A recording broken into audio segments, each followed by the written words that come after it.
చూస్తా అన్ని పెట్టాయి, నేను పెట్టాలి.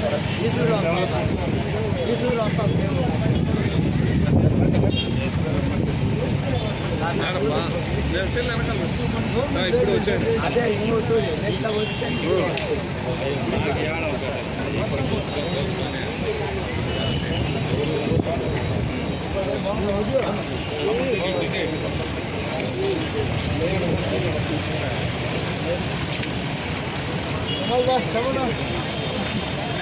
బాబా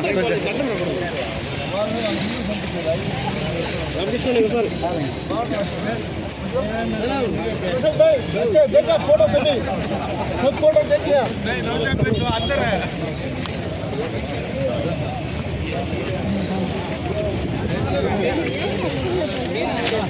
ముందర పట్టేస్తే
అందరికీ నమస్కారం.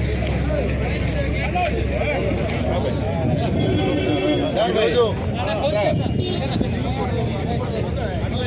ఉమ్మడి ఆంధ్రప్రదేశ్లో ప్రజానాయకుడు డాక్టర్ వైఎస్ రాజశేఖర రెడ్డి గారి వర్ధంతి సందర్భంగా రాష్ట్రమంతటా కూడా ఆయన ప్రజలకు చేసినటువంటి మేలును గుర్తుకు తెచ్చుకుంటూ అనేక కార్యక్రమాల్లో అందరూ కూడా పాల్గొంటున్నారు. ఎప్పుడైనా సరే ఒక నాయకుడు మరణం తర్వాత కూడా ఆ నాయకుడు విగ్రహాన్ని పూజించే భావన ప్రజల్లో ఎప్పుడు వస్తుంది అంటే ఆయన మనిషి రూపంలో ఉన్నటువంటి దేవుడులాగా అప్పుడు అందరికీ కూడా ఒక దేవుడిలాగా కొలిచారు. అప్పట్లోనే ఆయన ముఖ్యమంత్రిగా ఉన్నప్పుడు అనేక సేవలు, అనేక కార్యక్రమాలు పేద బడుగు బలహీన వర్గాల గుండెల్లో నిలిచిపోయినటువంటి నాయకుడు ఎవరైనా ఉన్నారు అంటే మన భారతదేశ చరిత్రలో మరణానంతరం తర్వాత అది ఒక వైఎస్ రాజశేఖర రెడ్డి గారికే దక్కింది అని కూడా మనం గొప్పగా చెప్పుకోవచ్చు. ఎందుకంటే ఆనాటి నుంచి ఈనాటి వరకు కూడా మీరు గమనిస్తే ఆరోగ్యశ్రీ అనే కార్యక్రమం అంటే డబ్బు ఉన్నా లేకపోయినా పేదవాడికి మంచి వైద్యం అందాలి అనే కార్యక్రమాన్ని ఎంతోమంది ముఖ్యమంత్రులు వచ్చారు. వాళ్ళకు ఆలోచనలు తగినటువంటి ఆలోచనతో పరిపాలన చేశారు. కానీ రాజశేఖర రెడ్డి గారు ప్రజల గుండెల్లో నిలిచిపోయేటువంటి కార్యక్రమాలను తీసుకొచ్చి నిజంగా ఎటువంటి సమయంలో మనం ప్రభుత్వం కానీ మనం కానీ ప్రజలకు తోడు ఉండాలి అని ఒక పరిశీలన చేసి ఆరోగ్యశ్రీ అనే కార్యక్రమాన్ని చేపట్టి ఎంతోమంది ప్రాణాలు కాపాడినటువంటి ఘనత రాజశేఖర రెడ్డి గారు దక్కుతుంది. అదేవిధంగా ఫీజు రియంబర్స్మెంట్ మీరు అంతకుముందు ఎంతోమంది ముఖ్యమంత్రులు ఉన్నారు, ఎవరూ చేయలేకపోయారు. ఫీజు రియంబర్స్మెంట్ కూడా చేసినటువంటి ఘనత రాజశేఖర రెడ్డి గారికి దక్కుతుంది. అలా చెప్పుకుంటూ పోతే చాలా ఉన్నాయి. మైనార్టీ సోదరులు కానీ సోదరీమణులందరికీ కూడా 4% రిజర్వేషన్ కల్పించాడు. అట్లా ఎస్సీ ఎస్టీ బీసీ మైనార్టీలని అందరికీ కూడా అనేక కార్యక్రమాల్లో చేసి ఆయన ప్రజల గుండెల్లో నిలిచిపోయినటువంటి మహానేత, ఈరోజు దేవుడుగా కొలువైనటువంటి రాజశేఖర రెడ్డి గారిగా మనం అందరూ కూడా ఈ రాష్ట్రం అంతా మనం కొలుస్తున్నాం. కాబట్టి ఆయన ఎక్కడ ఉన్నా ఆయన స్ఫూర్తితో, ఆయన ఇచ్చినటువంటి స్ఫూర్తితో ఆయన కుమారుడైనటువంటి జగన్మోహన్ రెడ్డి గారు గడిచిన 5 సంవత్సరాలు తండ్రి ఒక అడుగు వేస్తే తనయుడు 2 అడుగులు వేసేటువంటి పరిపాలన మనం గడిచిన 5 సంవత్సరాల్లో మనం చూసాం. ఎందుకంటే నాడు నేడు ద్వారా పాఠశాలలు కావచ్చు, పిల్లల్ని చదివించడానికి అమ్మఒడి కావచ్చు, ఏదైతే ఆనాడు మేనిఫెస్టోలో నవరత్నాలను పెట్టి ప్రతి కుటుంబానికి నేరుగా అందే విధంగా ఆయన కొడుకు కూడా ఈ రాష్ట్రాన్ని పరిపాలించడం మనం అందరూ కూడా గమనించాం.